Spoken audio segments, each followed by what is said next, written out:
Hello అండి, అందరికీ ఆవకాయ బిర్యానీ ఛానల్కి స్వాగతం. అందరూ ఎలా ఉన్నారు?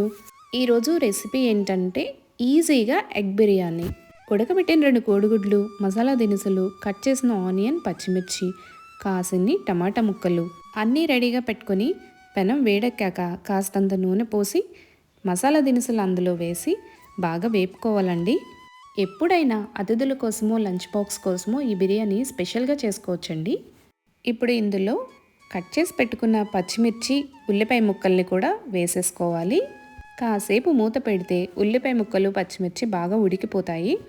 అలా ఉడికి కాస్త వేగిన వాటిలో కట్ చేసి పెట్టుకున్న టమాటా ముక్కలు వేసేయాలి. చేసుకునేది బిర్యానీ కాబట్టి ముందుగానే కోడిగుడ్లను వేపకుండా ఇలా పచ్చిమిర్చి, ఉల్లిపాయ వేసిన దాంట్లోనే గుడ్లు కూడా వేసి వేపుకోవాలి. నాన్ వెజ్ ఎక్కువగా తినే ఇంట్లో ఎప్పుడైనా నాన్ వెజ్ లేదు అని అంటే ఇలా ఎగ్ బిర్యానీ చేసుకున్నాము అంటే పిల్లలైతే చాలా ఇష్టంగా తింటారండి. ఇవన్నీ బాగా వేగాక ఇందులో అల్లం, వెల్లుల్లి ముద్ద వేసుకోవాలి. 1 స్పూన్కి వేస్తున్నాను నేను. అల్లం పచ్చివాసన పోయే వరకు బాగా వేపుకోవాలి. బిర్యానీలు ఎప్పుడు కూడా ఒక్కొక్కరు ఒక్కొక్క విధంగా కుక్ చేస్తూ ఉంటారు. నేను వర్కింగ్ ఉమెన్ కాబట్టి నాకు ఇలా ఈజీ మెథడ్లో కుక్ చేసుకోవడం అనేది చాలా ఇష్టం. మీరైతే ఎగ్ బిర్యానీ ఎలా చేస్తారో కామెంట్ చేయండి. ఇప్పుడు కాసేపు మూత పెట్టి ఉంచాలి.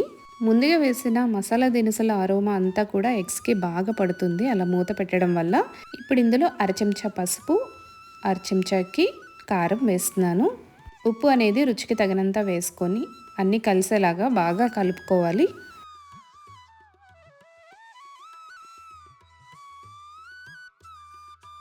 బిర్యానీ కోసం నేను రైస్ 1 గ్లాస్ తీసుకున్నాను.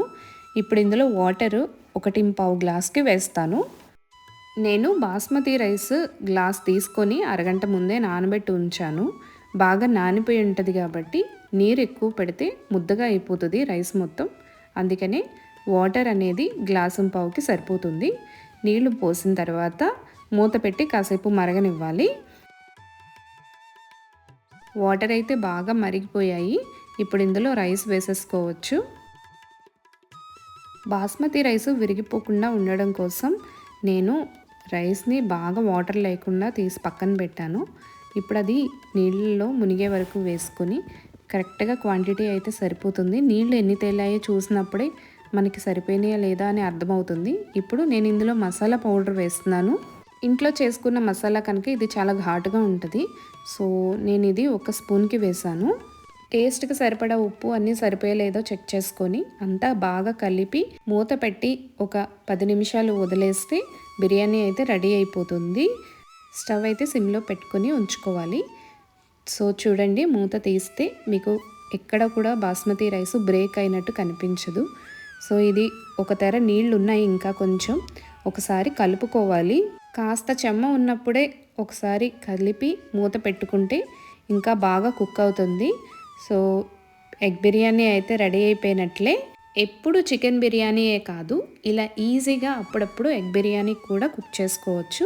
ఛానల్కి మీ సపోర్ట్ ఉంటుందని కోరుకుంటూ వీడియో నచ్చితే లైక్ చేసి సబ్స్క్రైబ్ చేసుకోండి.